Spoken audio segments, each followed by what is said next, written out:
I come down and spray wheat today, I think. Hopefully. But this thing's a unit now.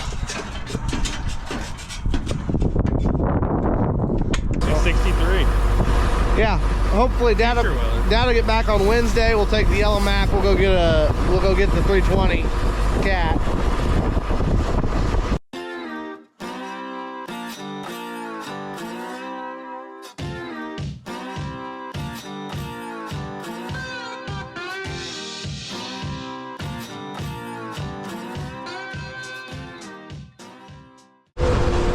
So today, Jimmy got here, he's cutting off the back end of this tank.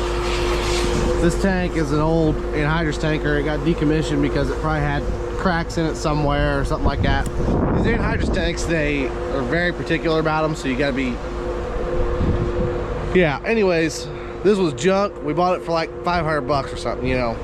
And we're gonna cut the ends off of it now and turn it into a sewer. We got a new piece of ground over in Illinois that we got to figure out how to get across the ditch to get to. And Jimmy just got fell.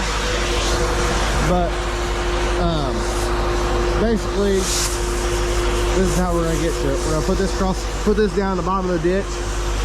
We're gonna take an excavator over there, put it in the bottom of the ditch, and then hopefully, yeah, we're cutting off what we can here at the shop while we're here.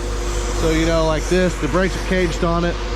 We're gonna cut off the back end of the tank, and after that we'll come through, we'll wash all these welds off along the bottom of the tank. You know, there shouldn't be much left. Take all this stuff off. I think they've already got a lot of it off, but we'll take everything else off, take the front end off, take the hitch plate out of it. We'll keep this hitch plate. Hitch is still good, so yeah. Minor stuff we're gonna keep, but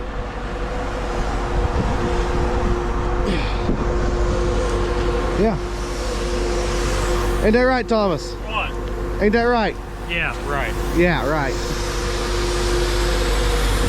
So, anyways, this is gonna be our entrance into a 120-acre field in the back of a section. So,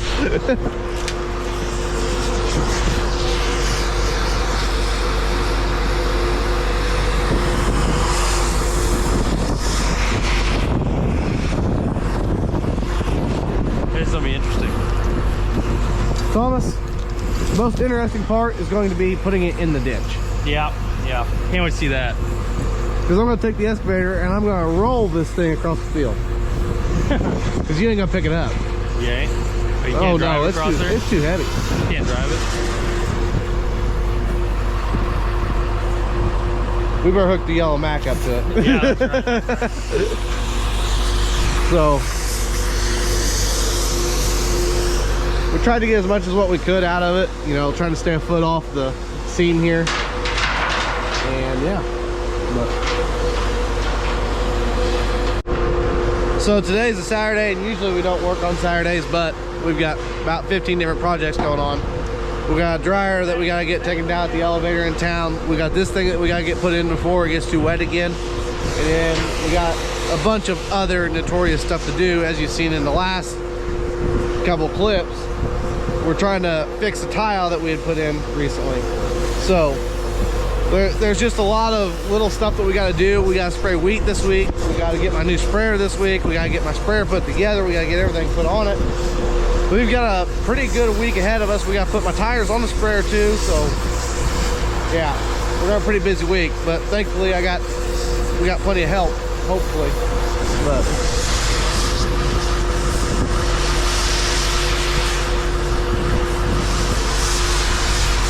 this is gonna be a project, huh? Yeah, it is. How many more projects do we got going on? Too many to count. How much more time do we got to do them? A month. When's it supposed to rain? Thursday? Yeah, well, that's now that it's not supposed to. They moved it? Yeah. When did they move it? I mean, I don't know how accurate. Oh, they moved it back. Yeah. That's even better. So we got a little bit more time than we thought. Yeah. Friday is supposed to be 63. Yeah. Hopefully Dad'll get back on Wednesday. We'll take the yellow Mac. We'll go get the 320 cat. Almost smiling a little bit over here now. We're gonna get the 320 cat. We'll take it over to Bridgeport over in Illinois and cut the rest of this apart. and then roll it across the field. So then here in the shop, we ended up putting a new deck on the back of this water trailer. Usually it gets wet and it'll kind of run off the side a little bit. They put a new deck on it. Patty was here. He done all the undercarriage bolting and everything to hold the tank down to the frame. So now, instead of where it was tied into the boards, now it's actually chained up there or bolted up there with steel. So hopefully now it won't go anywhere, theoretically. But Patty done the same thing on both sides, so it should really never move. Then they'll bolt these trays back down, so then that way they can hold my tanks or my hoses. And then we also got fresh stuff on the deck. They redone it. Thomas? Yeah. And then Thomas decided that he wanted to try and use this truck to pull the anhydrous tanker, and the brake seized up on it, so they gotta put new brakes on this thing. Yep, always something. But sadly, they'll have to put one new brake on it, pull it out so we can pull the sprayer in, put the wheels on the, put the floaters on the new sprayer on Monday morning, and then yeah. You spraying wheat on Monday? Yeah, hopefully. It's dry enough. You have the new sprayer? Yeah. This truck's getting a diff put in it. You can see it sitting on the floor there. They got, what else was wrong with this one? Did it need a radiator? Or an intercooler? Looks like it needed an intercooler. I think they just flushed it out. Yeah. So this truck will probably start going back together here in the next couple days. And then the 4630 back here, Zach and Xavier have been cleaning it up. They put a new cab kit in it, painted a lot of stuff on it, the frame, whatnot. But it's got a nice new cab in it now. Radio should work, the AC heater should work in it now, so. Well. But they're gonna pull the duals off of this tractor next and then paint the inside of the duals on both of them, and yep. So there's plenty of stuff going on in here now. A little busy. So anyways, oh, also the G. Pulled the G in here. They're gonna restore it too, make it look all spiffy. They've got it all torn apart. I don't know what they're doing. This one's beyond me. I haven't been here, so. Well, this morning we're driving back here to see how wet it is in this field. I don't know how wet it is exactly, but we're gonna find out. So we're gonna try and come down and spray wheat today, I think, hopefully. But we gotta change tires on my change my floater tires. We might actually end up waiting another day. We'll just have to see what happens here. But from what I can tell so far, I'm in like the wettest part of this field. It's pretty dry. So, I don't know.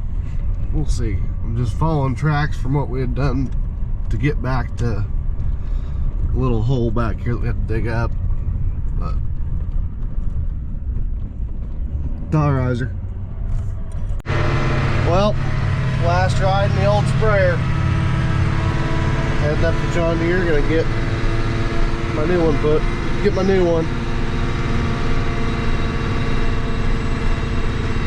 Have to get it all set up. So hopefully tonight, Jimmy was saying that tonight he's gonna stay up there at the farm and put on my nozzles for my for nitrogen. Gonna put on some of my nitrogen nozzles and do some other stuff. So maybe I'll get him to put in my phone bracket and a couple other things. So, yep. Anyways, on our way.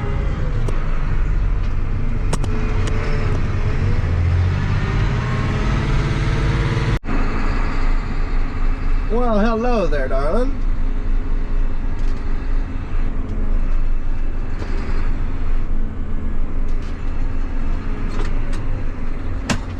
Well, bye-bye, honey.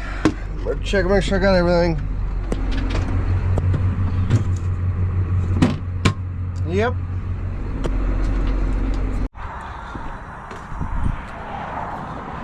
My, oh my. This thing's a unit now.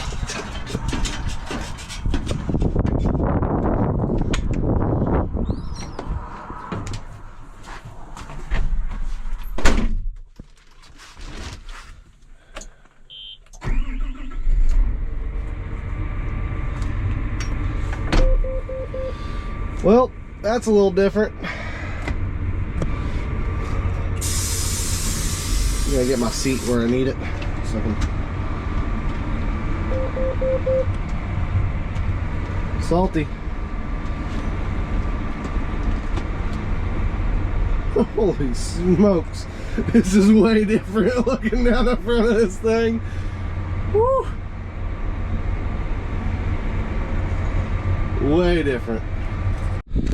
So we're down here again on this one field where we had this tile mess up, and I've already got it all covered up. Been a little busy last couple days, so, but yeah, we went ahead and we just basically put dirt back in the hole, dug the hole back up to a grade where it needed to be, all the way back to there, all the way to there. Now it's perfect.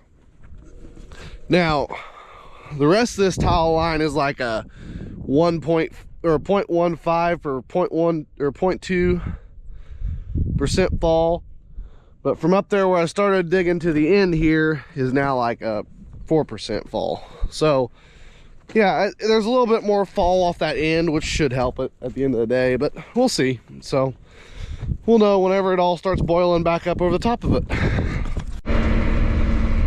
So today we're back on the roundabout, out spraying weed again. Yeah, anyways.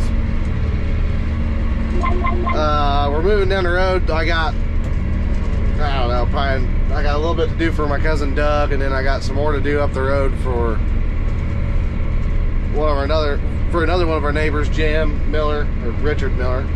And yeah, so Latter Day in Paradise just passed Ivers, or I think it was a resale stand out there. I'm not really sure, I couldn't tell. But this sprayer, the steering wheel's a little small. A little different than what I'm used to, having the bigger steering wheel. It's more like a combine steering wheel where they're kind of smaller. We did find out that in order to put the bigger fenders on, like what I usually run for my floaters, in order to put them on, you have to buy the whole entire bracket kit, which is the front and back bracket that hold the fender up. So I'm not really sure what that entails. We tried to just use a Lane Coda kit on it to put them on. Didn't end up working that way, so we're gonna have to go the next route, I guess. But anyways, I'm going to Doug's. I'm gonna go pick up his son Luke. I think he should be home now from school. I'm sure he'd like to ride in this thing a little bit, but this thing's still got the cardboard in the floor of it. It isn't done yet. It's still gotta go back to the Alliance tractor. They gotta put the injection system on it, and they gotta reroute the recirc, boom pressure recirc, or whatever you want to call it, the reclaim system. They gotta reroute that because with the injection system, it'll cause contamination inside of the tank. Wabash Valley Appreciation Lunch. Interesting. About this time of the year is whenever we start getting all the appreciation lunches and stuff like that, and I guess we just got one from Scheid Diesel, so that's a little different. They ain't ever done that before, I don't think, at least. But yeah, anyways, so that's kind of one of the complaints I got about this machine. Is I don't know why I have to take and put entire different bars on it for the fender, but I guess we'll find out whenever we do it. It just kind of sucks because instead of spending, I think the fenders alone was like $4 grand, now I gotta spend another $2,000 to put the bars on it. But whatever, I don't know, I like it. It keeps mud off my windows, it keeps mud off of everything else. You know, these nozzles are expensive. If you get a rock that gets stuck to the tire and gets thrown up into it, that's $400 and some bucks for a nozzle. So at the end of the day, you're probably saving money. I don't know, I've never tried it, never found out. Don't know that I want to find out. But yeah, anyways, so we're gonna go pick up Luke, maybe, if his dad will answer the phone.